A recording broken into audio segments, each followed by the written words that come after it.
잠시 기도드리겠습니다. 사랑의 주님, 찬양으로 영광 돌린 주의 가정에게 하나님 은혜를 허락하여 주셔서 믿음의 명문가문으로서 하나님께 대대로 영광 돌린 가정 되도록 축복하여 주옵소서. 자녀들의 앞길을 열어주시고 또 오르다나 집사님 건강을 지켜주시고 장 집사님의 미래를 열어주시고 인도하여 주옵소서. 곧 있으면 한국 가는 우리 동혁이와 또 미국으로 또 공부하러 가는 동혁이 앞길 열어주셔서 하나님께 귀하게 쓰임 받는 아들 되도록 인도하여 주옵소서. 예수님 이름으로 기도드립니다. 아멘. 오늘은 말씀은 사도행전 1장 4절에서 8절의 말씀입니다. 말씀은 김영숙 선교사님께서 말씀 증거해 주시겠습니다. 제가 읽고 여러분이 한 절씩 교독하겠습니다. 사도와 함께 모이사 그들에게 분부하여 이르시되 예루살렘을 떠나지 말고 내게서 들은 바 아버지께서 약속하신 것을 기다리라. 요한은 물로 침례를 베풀었으나 너희는 몇 날이 못되어 성령으로 침례를 받으리라 하셨느니라. 그들이 모였을 때에 예수께 여쭈어 이르되 주께서 이스라엘 나라를 회복하심이 이때니까 하니 이르시되 때와 시기는 아버지께서 자기의 권한에 두셨으니 너희가 알 바 아니요.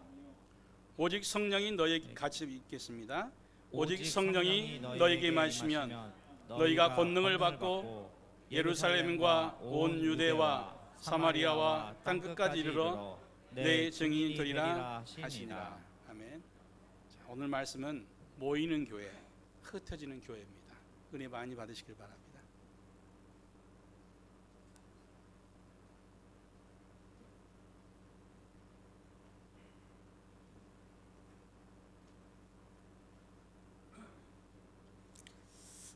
다 같이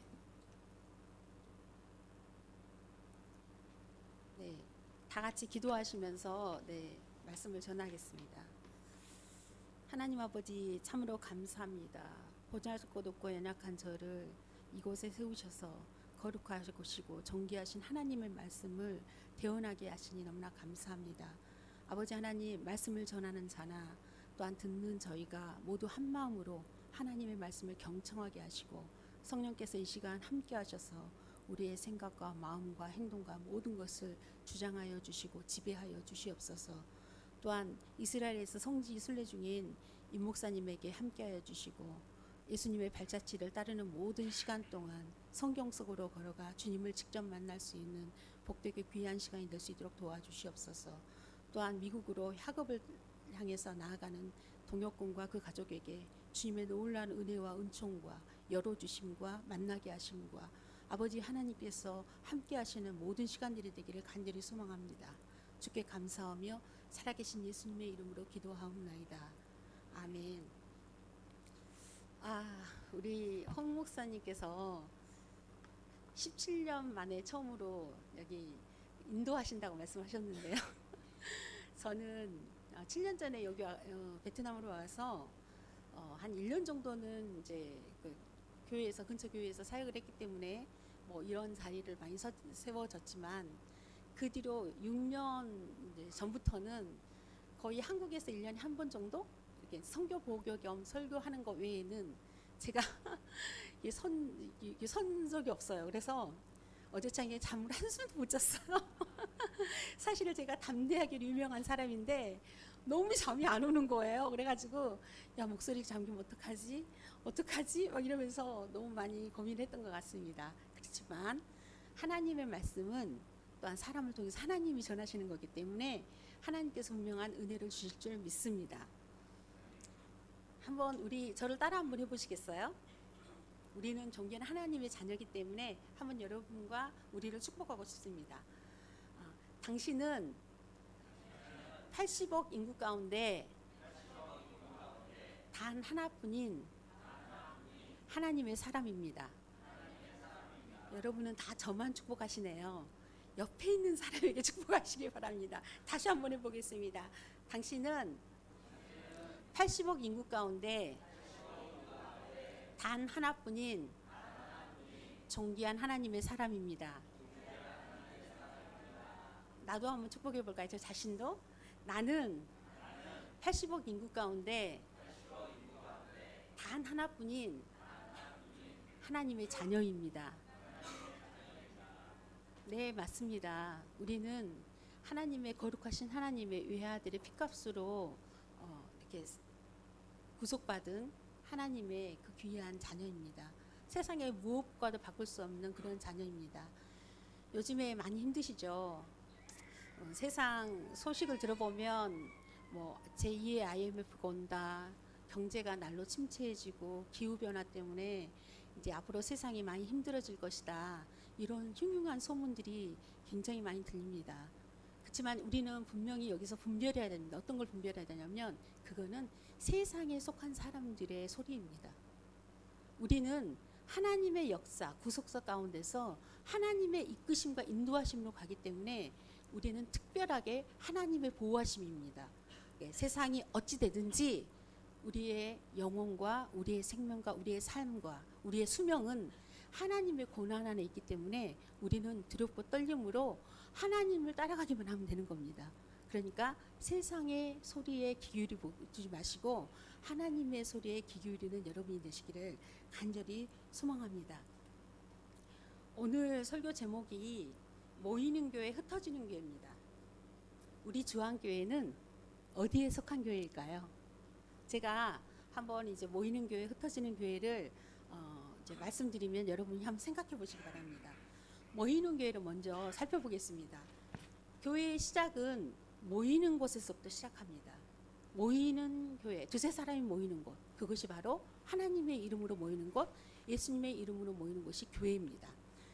복음을 듣고 믿는 자들이 성령 안에서 함께 모여서 예배하고 기도하고 교제하면서 예수 그리스도의 제자의 도를 가르치고 배워서 참 성도로 거듭나게 되는 것이 모이는 교회입니다.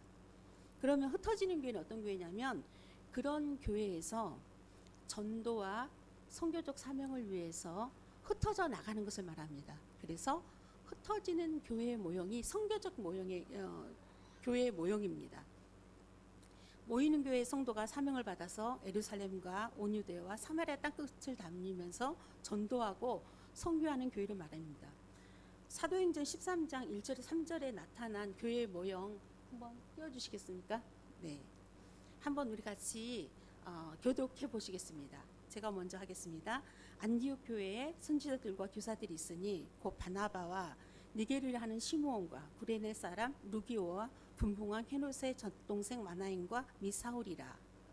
주를 섬겨 금식할 때에 성령이 이르시되 내가 불러 시키는 일을 위하여 바나바와 사울을 따로 세우라 하시니. 네, 같이 이에 금식하며 기도하고 두 사람에게 안수하여 보내니라. 네, 이 말씀이 바로 우리가 흩어지는 교회, 그러니까 안디옥 이방의 첫 교회가 안디옥 교회였습니다. 안디옥 교회에서 성령의 음성에 따라서 바나바와 그때는 사울이었죠. 사울을 따로 세워서 선교사로 파송하는 장면입니다. 이것의 모티브가 돼서 선교학적으로는 이것을 흩어지는 교회라고 말합니다. 흩어지는 교회는 자녀가 성장하면 결혼하여 독립된 가정을 꾸리는 것과 같습니다. 부부가 결혼하면 자녀를 생산하여 부모가 되듯이 먼저 세워진 교회는 또 다른 교회를 생산하여 부모 교회가 되어야 합니다. 이것을 선교학적인 용어로 번식, 재생산되는 교회라고 말합니다. 흩어진 교회는 자녀를 생산하여 든든히 자립할 수 있도록 성장시켜서 하나님 중심적인 건강한 교회, 즉 모이는 교회를 만드는데 목적을 두어야 합니다. 그러므로 하나님 중심적 건강한 교회의 특성은 착하고 성령과 믿음이 충만하여 전도와 선교를 잘하는 교회입니다. 그럼 다시 질문하겠습니다. 우리가 섬기고 있는 주안교회는 어떤 교회에 속할까요? 네, 여러분이 대답 안 하니까 제가 대답하겠습니다. 여기 주보 뒤에 보면 주안교회의 이 어떤 그 영성, 스피릿이 여기 들어 있습니다. 한번 제가 읽어보겠습니다. 그냥 빨간색만 읽겠습니다. 선교 지향적인 교회입니다. 행동하는 공동체입니다. 성령 공동체입니다. 네, 우리 교회가 보면 모이는 교회와 그다음에 흩어지는 교회의 특성을 두 가지를 다 갖고 있습니다. 왜냐하면 우리가 다 한국에서 왔죠. 베트남에서 태어나고 자란 사람 있습니까? 다 한국에서 오신 걸로 제가 알고 있습니다. 한국 교회에서 우리는 잘 신앙생활을 하다가 자발적이든 비자발적이든 어떠한 이유로 베트남에 이렇게 흩어져서 왔습니다. 근데 그리스도인들은 흩어져서 왔다는 것이 세상 사람들은 뭐 직장, 학업, 뭐 다른 여러 가지 뭐 이유 때문에 온 것이겠죠. 그리고 그 목적에는 세상 사람들의 목적에는 돈을 벌어야 되고 학위를 취득해야 되고 그다음에 건강을 회복해야 되고 뭐 예를 들면 휴양을 해야 되고 여러 가지 다양한 이유가 그들의 그 본심 속에 있습니다. 근데 사실은 그것은 만몬의 영, 탐심의 영이죠. 그 안에 스피릿은 그것은 그 탐심은 마귀 사탄이 주인입니다. 그래서 그들이 따라가는 길은 사탄 마귀의 길로 가는 것이죠. 그렇지만 하나님을 믿는 그리스도인들은 모든 곳에서 하나님의 이 스피릿이 있습니다. 우리가 직장을 때문에 우리 같으면 우리 남편도 직장 때문에 왔거든요. 직장 때문에 왔고 어떤 사람은 학업 때문에 왔고 어떤 사람은 선교적인 사명 때문에 왔습니다. 그렇지만 그 안에 중심은 다 하나님의 보내심이라는 하나님의 특성이 있는 겁니다. 그러니까 그 영성이 있다는 거죠. 그렇기 때문에 우리는 한국에서 모이는 교회에서 흩어지는 교회로 선교적 사명을 가지고 온 것입니다. 그리고 다시 모여서 예배하고 교제하고 기도하면서 다시 또 흩어져서 베트남의 단체든 교회든 개인이든 구제든 이렇게 하나님의 일을 감당하고 있는 그런 흩어진 교회의 사명을 반복적으로 하고 있는 것이 주한교회의 모습입니다. 그래서 사실은 우리 주한교회는 굉장히 성경적이고 바람직한 그러한 모습으로 가는 교회라고 볼 수 있습니다. 여러분이 이곳에 이 장소에서 한 공동체로 모여서 하나님을 한다는 일에 대해서 굉장한 자부심을 가지시고 하나님께 감사해야 될 것입니다. 네. 다시 말하면 모이는 교회, 흩어지는 교회의 모습은 하나님께서 이 땅에 있는 복음적인 교회가 가져야 할 기능 가운데 가장 본질적이고 바람직한 교회예요. 선교적인 교회의 모습이라는 것입니다. 성경 신구약 전체가 하나님의 구속사, 하나님의 구속 역사적 관점으로 기록되었습니다. 성경의 모든 말씀은 구원주로 오신 예수 그리스도에게 향하고 있고 예수님의 말씀과 사역으로 완성되었습니다. 그것을 하나님의 구속사라고 말합니다. 오늘의 본문 말씀 사도행전 1장 8절 오직 성령이 너희에게 임하시면 너희가 권능을 받고 예루살렘과 온 유대와 사마리아 땅끝까지 이르러 내 증이 되리라 하시니라. 이 말씀의 근거가 되어서 초대교회가 세워지고 기독교가 지금까지 여기까지 확장되어 전파되었습니다. 예수님께서 승천하시기 바로 전에 그분을 따르던 제자들과 무리에게 하신 명령입니다. 그리고 또 다른 말씀을 보겠습니다. 우리가 다 잘 아는 말씀인데요. 다음 말씀 띄워주셔요. 예수께서 부활하신 후에 갈릴리에서 11제자에게 말씀하신 계유임령입니다. 이 말씀은 좀 더 세분화된 교회 역할을 말씀하고 있습니다. 띄워주셨나요? 네. 그러면 한번 또 교독해 보겠습니다. 예수께서 나와 말씀하여 이르시되 하늘과 땅의 모든 권세를 내게 주셨으니 너희는 가서 모든 민족을 제자로 삼아 아버지와 아들과 성령의 이름으로 침례를 베풀고 네, 같이 읽겠습니다. 내가 너희에게 분부한 모든 것을 가르쳐 지키게 하라. 볼지어다 내가 세상 끝날까지 너희와 항상 함께 있으리라 하시니라.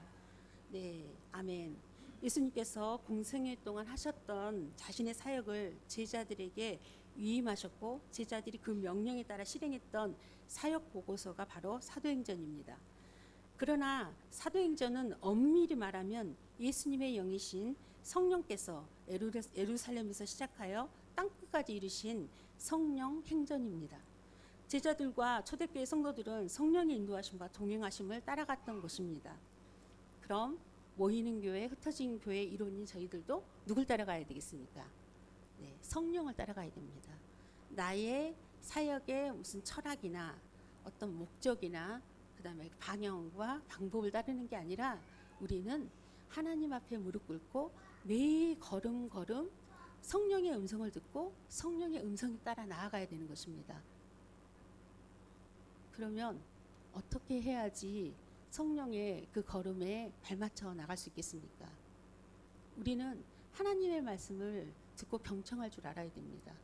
사실 제 본문에는 없는 말씀인데요. 여러분이 이제 그 성경을 열심히 다 통독하고 계시죠. 네, 이제 기도를 어떻게 생각하십니까? 기도는 이제 흔히 대화라고 합니다. 왜냐하면 하나님과 우리와의 대화죠. 그렇지만 저는 기도를 하면서 이걸 깨닫게 되었습니다. 기도는 내가 하는 것이 아니라 듣는 것이다. 결국은 우리가 기도 훈련을 하는 것은 내가 말하고자 하는 게 아니라 하나님의 음성을 듣고 하나님이 말씀하신 것을 듣기 위해서입니다. 우리는 불완전한 존재이므로 기도할 때 우리의 필요를 그게 옳은 것인지 옳지 않은 것인지를 분별하지 못한 채 막 구하는 경향이 너무 많습니다. 그렇지만 하나님께서는 어떻게 말씀하시냐면 가장 우리에게 필요한 것, 우리에게 가장 적합한 것, 가장 바람직한 것을 말씀하십니다. 어떤 것이 옳을까요? 내가 하나님 앞에 막 간구한 것이 옳을까요? 아니면 하나님께서 우리에게 가장 좋은 것으로 주신 그것이 옳을까요? 네, 두 번째가 옳습니다. 그러려면 어떻게 해야 됩니까? 들을 줄 알아야 됩니다. 그래서 제가 이제 한참 기도 훈련을 많이 할 때 기도를 이제 저가 이제 기도할 때는 대부분 이제 막 처음에는 방언 기도를 막 하다가 뭐 그 다음 과정을 거치다가 마지막에는 한 20분 정도 이 소리가 안 나와요. 제 입에서 말은 하고 싶은데 말이 안 나올 때가 있어요. 그러면 이제 그때 압니다. 아, 하나님이 나에게 잠잠하라고 하시는 거구나. 그러면 조용히 앉아 있습니다. 이제 가만히 있어요. 그러면 그때 하나님께서 내 영 가운데 하나님 말씀해 주세요. 근데 그 말씀이 곧 예언이었어요. 왜냐하면 내 앞길을 나아가고 내 앞길에서 막힌 것과 그 다음에 안개같이 알 수 없는 모든 것들을 하나하나 인도하시고 그리고 그렇게 되어지는 것을 보게 하는 그러한 예언적인 거였습니다. 사실 기도는 우리가 말하는 게 아니라 듣는 것입니다. 우리가 그렇게 될 때까지 기도의 훈련을 해야 되는 것입니다. 이제 본문으로 다시 돌아가겠습니다. 네, 선교적인 교회 이론은 저희들도 주님의 사역을 하려면 반드시 성령의 인도하심과 동행하심, 그분의 이끄심을 따라갈 때 온전한 하나님의 사역을 이룰 수 있습니다. 우리는 필연적으로 성령 충만하여 성령의 권능을 받아야 합니다. 우리가 받은 거룩한 소명에 따라 사명을 이루려면 주 앞에서 늘 정직하고 경건한 삶을 살아야 합니다. 하나님은 깨끗한 그것이 질그릇이든 나무 그릇이든 바나나 잎 그릇이든 더러운 그릇은 사용하지 않습니다.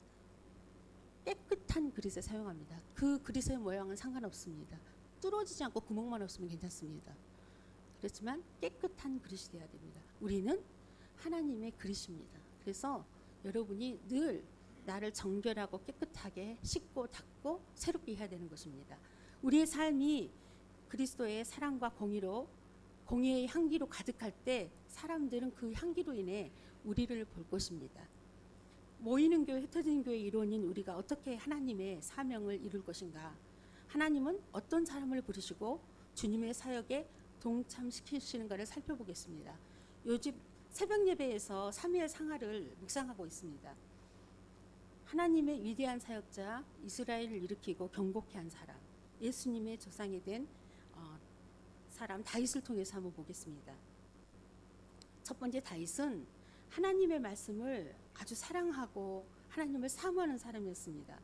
하나님께서 이스라엘과 맺은 언약, 자신과 맺은 언약은 신실하고 불변하다고 믿는 온전한 믿음의 소유자였습니다. 둘째, 어떠한 고난과 역경, 위기가 닥치더라도 늘 하나님께 물어보고 음성을 들었으며 들은 바를 순종하는 정직한 삶을 살았습니다. 셋째, 그러한 다윗도 사람이니 크고 작은 실수를 많이 저질렀습니다. 그러나 그의 시선은 늘 하나님을 향해 있었고 그분께 고정되어 있었습니다. 자신의 잘못된 행동에 대한 하나님의 경고와 채찍에 올바르게 반응하는 사람이었습니다. 회개와 죄과의 의미를 잘 아는 사람이었습니다. 여기서 우리가 잘못을 하죠. 잘못을 참 많이 하죠. 그리고 이제 그게 참 양심에 약간의 가책이 있는 것과 진짜 잘못을 하는 경우가 되게 많습니다. 예, 그때 우리가 회개라는 걸 합니다. 하나님, 제가 뭐 잘못했어요. 어제는 정말 애들한테 막 집어 던지고 화내고 정말 제가 너무 잘못했습니다. 죄송합니다. 이제 그걸 저희가 회개라고 생각합니다. 근데 하나님은 그 회개를 뭐라고 말씀하시냐면 집어 던지고 화내는 것을 안 하는 것을 회개라고 말씀하십니다. 회개를 하고 나면 그 다음의 행동은 고쳐져야 되는 거죠. 그리고 우리가 화내고 분노하고 나면 화내고 분노가 아니라 잘못을 하고 나면 반드시 죄가가 따릅니다. 저희 직원들 제가 진짜 많이 화내거든요. 베트남 직원들을 써보신 분들은 다 아실 거예요. 저와 같은 동일한 것일 겁니다. 그래서 제가 좀 이게 막 뭐라 그러죠? 이게 화가 많이 나는 걸 분노하는 걸 뭐라고 하죠? 이게 너무 막 화가 나가지고 막 어쩔 때는 막 얼굴이 빨개져 갖고 야단칠 때가 있어요. 근데 그 대가가 뭔지 아세요? 그리고 제가 미안하다고 해요. 내가 너무 화내서 좀 절제해야 되는데 나한테 좋게 말해야 되는데 너무 화내서 정말 미안하다. 근데 대가가 따라요. 제가 회개하고 용서를 구했는데 대가가 따릅니다. 그 친구가 그만두는 경우가 되게 많아요. 대가가 따릅니다. 죄에는 반드시 대가가 따릅니다.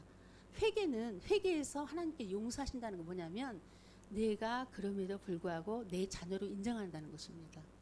그래서 내가 너를 내 나라로 이끄는 데 있어서 네가 회개했으니 그것을 잊어버리겠다는 것이지 이 땅에서는 반드시 죄의 대가가 따릅니다. 그것을 다윗은 알았던 것입니다. 다시 한번 사무엘 상하를 한번 보십시오. 다윗이 어떠한 모습으로 자기의 닥친 모든 문제와 그것들을 인정하고 받아들였는지 아마 보시면 그 관점으로 보시면 다윗이 그 죄가를 어떻게 받아들이고 그것을 이해하고 그리고 다시 적용했는지를 알 수 있습니다. 네 번째, 다윗은 하나님의 영에 충만한 사람이었습니다.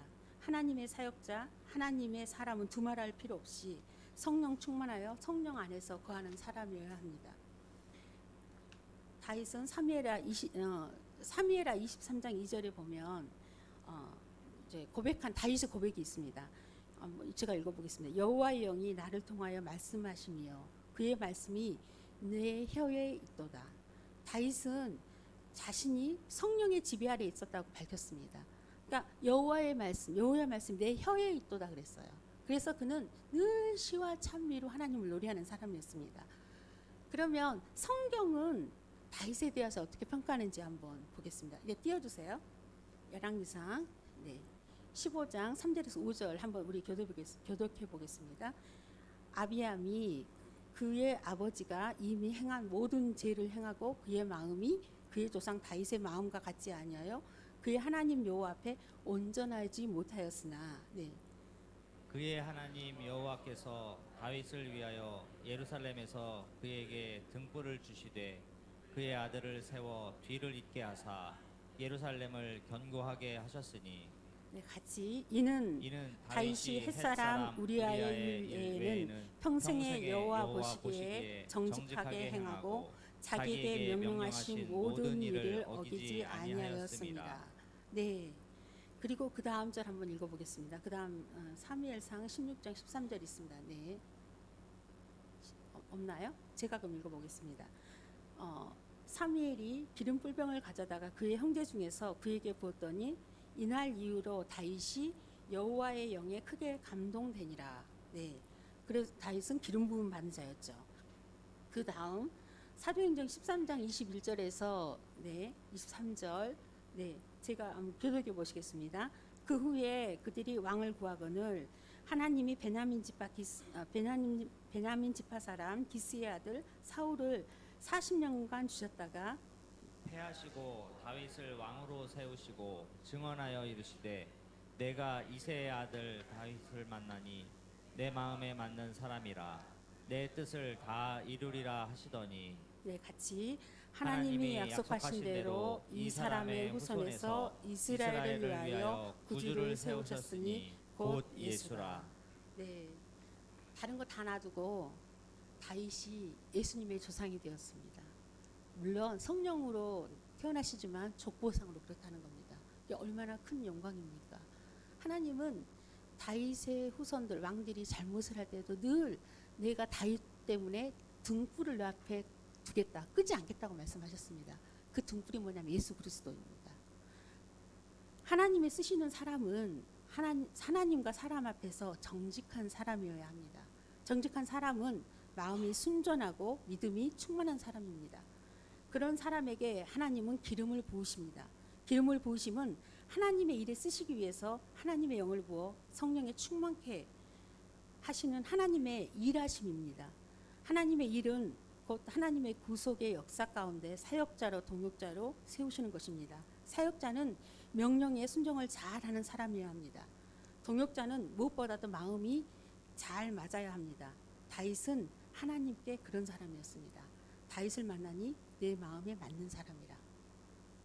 여러분, 하나님은 어떤 사람을 사역자로 세우기도 하고 또 어떤 사람을 그 사역자로 세운 사람을 동역자라고 칭하기도 합니다.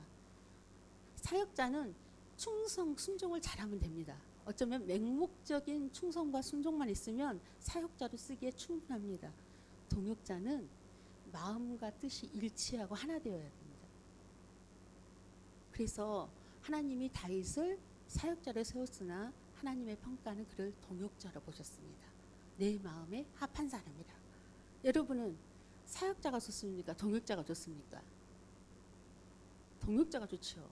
네, 동역자, 네, 좋습니다. 저도 사역자보다 동역자가 좋습니다. 여러분도 하나님의 동역자가 되시기를 바랍니다. 그럼 모이는 게 흩어지는 교회 일원은 어떤 사람들이 모인 걸까요? 하나님이 불러서 모은 교회 일원은 어떤 사람들일까요? 한번 보시겠습니다. 네, 첫 번째 다윗을 정리한 겁니다. 온전한 믿음의 소유자입니다. 하나님을 향한 순전한 마음과 온전한 믿음을 가지고 절대적인 신뢰를 하는 사람입니다. 한번 아까 열왕기상 15장 3절 말씀을 보면 아비함이 그의 마음이 그의 조상 다윗의 마음과 같지 아니하여 그의 하나님 여호와 앞에서 온전하지 못하였으나 이랬습니다. 아비함은 누구냐면 솔로몬의 손자입니다. 그러니까 다윗의 증손자입니다. 근데 솔로몬 이후에 르호보암, 아비함의 아버지가 르호보암이거든요. 르호보암도 하나님에게 좋지 않다는 평가를 받았습니다. 악하다는 평가를 받았고 정직하지 못하다는 평가를 받은 거죠. 아비함도 그랬습니다. 그 평가가 뭐였냐면 그 마음이 온전하지 못했다고 합니다. 마음. 그러니까 결국 마음이 온전하지 못한 사람은 어떤 사람이냐면 그 다음을 보겠습니다. 네, 하나님이 찾는 사람은 정직한 사람입니다. 정직은 행함입니다. 그러니까 마음이 온전하지 못하면 정직한 삶을 살 수가 없다는 걸 말씀하시는 겁니다. 네, 하나님 앞에서 순전하고 온전한 믿음을 가진 자가 정직하게 행동할 수 있습니다. 다윗뿐만 아니라 위대한 믿음의 사람들은 하나님의 말씀을 신뢰하고 그 말씀대로 행함으로 순종하는 사람이었습니다. 그리고 세 번째는 성령 충만한 사람입니다. 성령은 인간의 인위적인 힘이나 능력으로 취할 수 있는 것이 아닙니다. 하나님께서 하나님의 주권으로 부어주시는 것입니다. 예수님을 믿고 구원받는 사람에게 반드시 성령 세례가 부어집니다. 결국 구원은 하나님의 주권에 속한 것입니다. 성령 충만한 사람은 능력 행함이 동반됩니다. 하나님께서 하나님의 사역을 위해서 특별한 능력 행함을 주십니다. 마지막으로 하나님의 마음에 합한 자입니다. 나머지는 하나님의 마음에 합한 자여야 된다는 거죠. 성령은 하나님의 영입니다. 하나님의 영이 부어진 자는 하나님의 마음과 뜻, 계획을 알고 그분의 일에 적극적으로 동참하는 자가 됩니다. 하나님의 종으로 살며 하나님의 명령에 생명을 다해 순종하고 사랑하고 충성하는 자입니다. 하나님의 은혜를 알고 반응하는 자입니다. 그 반응은 뭐냐면 감사로 나타납니다. 감사할 줄 아는 사람을 말합니다. 네, 다윗이 그런 사람이었습니다. 교회의 일원, 그리스도인이 되는 것은 스스로 선택할 수 있는 것이 아니라 하나님의 부르심, 즉 소명인 것입니다. 우리가 베트남 호치민에 오게 된 것도 마찬가지입니다. 또한 많은 사람들이 이곳 베트남으로 흩어져 모였습니다. 각기 오게 된 이유나 모양은 비슷하거나 다를 수 있고 그러나 내용은 전혀 다를 수 있습니다. 세속적인 사람에게 당신이 왜 이곳에 왔나요? 하고 묻는다면 직장, 사업, 교육, 피신, 휴양 등 다양한 대답을 할 것입니다. 그러나 그들 마음의 중심은 돈, 건강, 쾌락, 명예, 즉 탐심으로 가득합니다. 탐심의 주인은 사탄 마귀입니다. 그들은 결국 사탄 마귀를 주인으로 섬기는 자입니다. 그리스도인들은 그들과 같은 이유로 왔을지라도 진정한 목적과 정신, 즉 영성은 세속적인 사람과는 완전히 다를 것입니다. 왜냐하면 우리는 흩어지는 교회로 보내심을 받았기 때문입니다. 즉 베트남에 있는 죽은 생명을 부활의 생명으로 건져내고자 하는 하나님의 열심에 자발적으로 반응한 사람들입니다. 혹여 비자발적으로 어쩔 수 없이 쫓기듯 올 수밖에 없는 상황이었을지라도 결국 그것은 하나님의 뜻인 것입니다. 우리 그리스도인은 성령 안에서 하나님의 일꾼으로 부름을 받았다는 사실을 머지않아 인지할 것입니다. 여러분, 하나님의 선교적 사명을 받아서 이곳에 이 자리에 서 있는 것입니다. 여러분은 그런 사람들입니다. 아직까지 그 사실을 인지하지 못한 분이 계시다면 지금 이 시간 그 사실을 깨닫기를 바랍니다. 나는 누구인가? 나는 왜 여기 있는가? 하나님께 한번 질문해 보시기를 바랍니다. 하나님께서 여러분의 마음 가운데 대답해 주실 것입니다. 여기에 모인 우리는 하나님께서 직접 택하시고 성령으로 인쳐주시고 하나님의 백성 자녀를 삼아주셨고 하나님의 마음에 합한 자라고 말씀하십니다. 우리는 그러한 존귀한 존재입니다. 우리가 베트남에 온 것, 주안교회에 모인 것, 지금 삶의 자리, 만나는 사람들, 우리가 협력하고 돕는 베트남 교회와 단체, 개인 모두 다 우연이 아니라 필연입니다. 하나님의 일에는 우연이 없습니다. 모든 게 필연입니다. 한번 여러분 잠깐 나의 삶을 한 5초만 딱 돌이켜 보십시오. 그 속에 하나님이 계셨는지 안 계셨는지. 여러분이 그리스도인이라면 맞아. 하나님이 인도하셨어. 하나님이 지금까지 함께 하셨어. 그때도 지금도 이렇게 고백할 수 있는 것이 그리스도인입니다. 지금도 성령을 통해서 인도하고 동행하고 계시는 것입니다. 그럼에도 불구하고 우리는 가끔 이런 딜레마에 빠집니다. 하나님께서 동행하고 인도하시는데 왜 이렇게 삶이 지치고 힘들고 마음은 팍팍하고 되는 일이 없고 왜 이렇게 고민이 많을까? 왜 시험과 환난이 끊이지 않는가? 즐겁고 기쁜 날보다는 우울하고 슬픈 날이 많을까? 해결되지 않은 부부 문제, 자녀 문제, 물질의 문제, 경제 문제, 교육 문제, 사역의 문제 등 관계의 문제 등 수많은 문제들이 왜 해결되지 않고 우리를 찾는 것일까? 이럴 때 우리는 또 누군가를 찾습니다. 내 마음을 토로하고 위로받고 공감받을 수 있는 상담자를 찾습니다. 지난주에 제가 그랬어요. 오랜만에 정말 막 이야기를 하니까 막 이 마음에 좀 묶인 게 좀 풀어진 것 같더라고요. 네.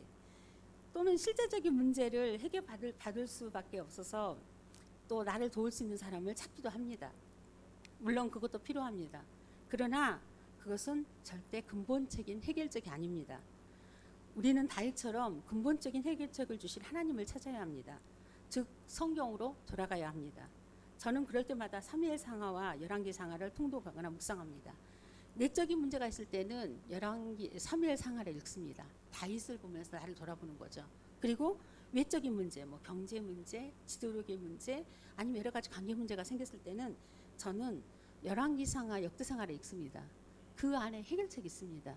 근데 그 해결책, 그러니까 문제가 뭐였는지를 깨닫는 건 아주 간단합니다. 그 안에 보면 뭐였냐면 하나님의 관계가 어긋나 있다는 걸 알 수가 있습니다. 그러면 하나님의 관계를 돌이키면 그 문제는 해결됩니다. 그게 바로 성경으로 돌아가야 될 우리의 문제 해결을 하려면 성경으로 돌아가야 될 이유입니다. 저는 늘 그걸 딱 한 가지였어요. 다른 거 하나도 없어요. 돌이켜보면 하나님과의 관계에 문제가 생겼던 거예요. 그러면 그걸 돌이키면 됩니다. 우리가 우리 그리스도인이 이 땅에 사는 동안 어떤 정체성을 가지고 있어야 할까요? 이 땅의 교회가 하나님의 나라임을 알아야 합니다. 나와 너와 우리가 모인 이곳이 교회입니다. 여러분의 개인적인 삶과 교회의 삶이 구분되거나 구별될 수가 없습니다. 우리가 먹고 자고 일어나고 일하고 즐기고 사는 모든 장소가 교회입니다. 그래서 이런 책이 있습니다. 아무도 없을 때 난 누구인가? 아무도 보고 있지 않았을 때 나는 누구인가? 나는 어떤 사람인가? 라는 거죠. 세상 사람들은 아무도 보지 않을 때 행한 행동은 죄라고 생각하지 않습니다. 그렇죠? 그렇지만 그리스도인들은 사람들이 아무도 안 보고 있을 때 나를 보면 내가 믿음의 사람인가 믿음의 사람이 아닌가를 구별할 수가 있습니다. 왜냐하면 하나님은 보고 계시기 때문에 그렇습니다. 하나님을 인지하고 하나님을 인정하는 사람은 아무도 없을 때 행동이 다릅니다. 맞죠? 그렇죠. 우리 남자분들 특히 가슴에 손 얹고 생각해 보셔야 돼요. 저는 우리 남편한테 배신을 참 많이 당했어요. 네. 그리스도인이기 때문에 고백할 수 있는 거예요. 아직 살고 있잖아요. 그러면 제가 용서했다는 거잖아요. 네. 우리 하나님 그러시더라고요.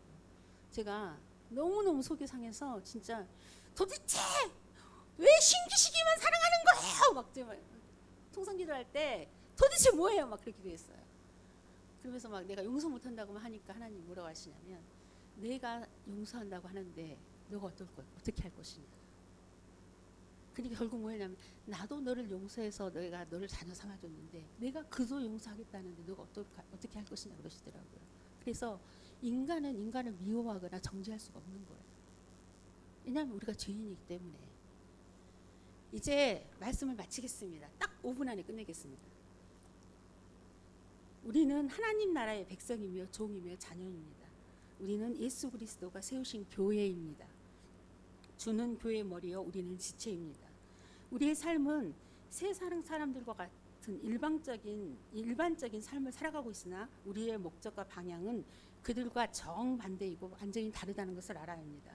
우리의 영은 욕심에 따라 죄에 끌려 영원한 죽음으로 달려가고 있고 믿는 우리는 성령을 따라 거룩한 사명을 가지고 영원한 생명으로 달려가고 있습니다. 우리에게 주신 하나님의 거룩한 사명은 하나님이 택하였으나 아직 깨닫지 못한 어떤 사람들을 흩어진 교회가 되어서 찾아야 합니다. 그 다음에 그들을 찾고 나면 우리는 그들에게 모이는 교회가 되어 주어서 그들과 함께 주를 만나고 예배와 성찬과 교제를 통해서 주 안에 살아야 합니다. 그래서 흩어지는 교회, 모이는 교회는 결국은 하나인 것입니다. 나눠지는 게 아니라는 거죠. 우리의 교회 사명은 하나님의 나팔소리, 주님의 재림 나팔소리, 우리를 부리는 환영하는 그 나팔소리가 들릴 때까지 우리가 함께 모여서 낙오되는 자 없이 영원한 하나님 나라에 들어가는 것입니다. 우리가 소망하며 기다려야 될 마지막 그 말은 뭐냐면 마라나타 주 예수여 어서 오시옵소서입니다. 만약에 우리가 이런 마음과 삶의 자세를 가지고 산다면 세상에 폭풍이 치고 지진이 나고 불이 나고 바다의 3분의 1이 피밭으로 변하고 먹을 것이 없어서 모든 게 황량해질지라도 우리는 하나님 앞에서 감사하고 온전할 수 있습니다. 왜냐하면 마라나타 주 예수여 어서 오시옵소서. 그날은 무슨 날입니까? 이 세상이 없어지는 날이기 때문에 그렇습니다. 우리는 천국의 소망을 가지고 사는 사람들입니다. 우리 한번 다 같이 외쳐볼까요? 마라나타 주 예수여 어서 오시옵소서. 내가 준비되었습니다. 한번 이렇게 보겠습니다. 시작. 마라나타 주 예수여 어서 오시옵소서. 내가 준비되었습니다. 네, 기도하겠습니다. 하나님 아버지, 저희를 주님의 자녀 삼아 주셔서 감사합니다. 언제나 어디서나 우리를 지키시고 돌보아 주시고 동행하시면서 온전한 주의 길로 인도해 주셔서 정말 감사합니다. 아버지 하나님, 부족한 저희를 동역자 삼아 주시고 아버지 하나님께서 우리를 끝까지 책임져 주시겠다고 하니 감사합니다. 아버지 하나님, 오늘 말씀을 마칩니다. 여기까지 인도해 주신 하나님 감사합니다. 우리 성도들의 삶이 주 안에서 온전히 주님의 인도하심을 받고 주님의 사람으로 그리스도인으로서 흩어지는 교회, 모이는 교회로서 역할을 감당하며 하나님께서 잘했다 칭찬하는 그러한 주의 성도들이 되기를 간절히 소망합니다. 주께 감사하며 살아계신 예수님의 이름으로 기도하옵나이다. 아멘.